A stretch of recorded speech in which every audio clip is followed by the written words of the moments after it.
ahead and debrief our roles as facilitators. The first question is, what did you find challenging as the facilitator? It was hard sometimes to keep the conversation, going.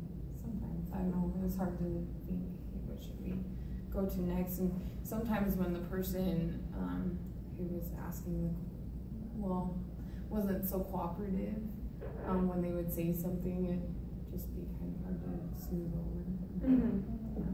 And I had a problem because we had like some good conversations, but I already planned out some of the questions that I wanted to ask, and it had nothing to correlate with what subject we were on, so I didn't really want to divert that much, so it was hard thinking of questions on the spot to ask.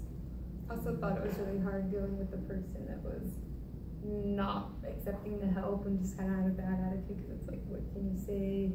So that other people aren't kind of like, oh yeah, or like.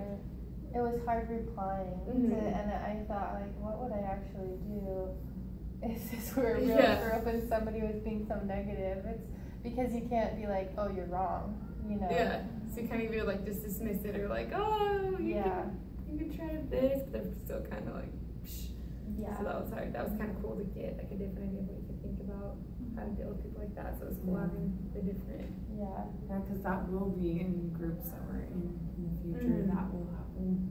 I've noticed that with other groups I've been in, or even just talking with people, trying to help them understand that there's a good side to things too, and this is how we can handle it, and they're just being negative Nancy about it, and they just can't open up their mind to other options. I feel like we'll deal with that in the workplace too.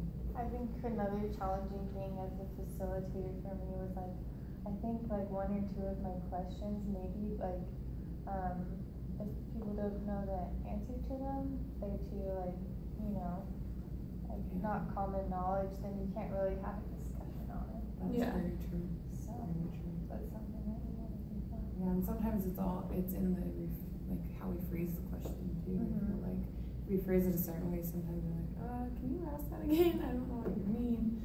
Or sometimes we can just say it a different way, so it's more simple and straightforward. And I know that as like a group together, we didn't have this problem necessarily, but sometimes like I know within other groups you'll be talking and someone else is like smarter than you, I guess, or has like a different opinion, and so it's kind of hard to be like if they're going against what you're saying, or to be like, oh yeah, I don't really know, so you have to be like accepting, be like, oh yeah, I might not know that, and not feel dumb for like being the facilitator, not knowing maybe as much as some people, but accepting like their information. Trying not to feel like shut down and feel just like rolling with it. The next question is, what did you learn in this activity about facilitating a support group? It's nice to have a plan beforehand and to, like she said, become an expert on the subject, because as we do that, we have an outline to follow, we have places to go, so when we do get in those situations where someone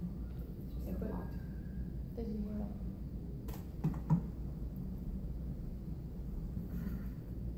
Still going? Oh, okay. Probably. I think that was a clock. I was like, why are you guys? That's fine. So maybe when we have like situations where someone is not cooperating, or we just have moments when people don't know how to answer, where it's silent. It's nice to be able to just move on. So it's nice to have that one. Yeah.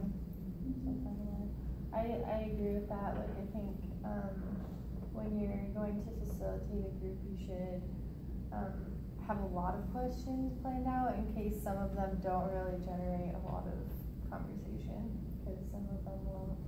And you just, like you said, be as educated as you can about it. So.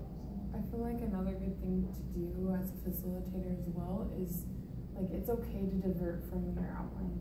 Like, if someone brings something else up, it's okay to go with that, we don't have to exactly hit every point, even though we have a certain amount of time. Sometimes it's better to go with what the group needs to talk about, because it is a support group, so that's something they're struggling with. So It'd be more beneficial to Yeah. talk about, and probably like take notes about what's discussed, so that you can kind of look back on that for like when you're planning the next one. That's a really good idea. And even like maybe even like creating like president, like secretary.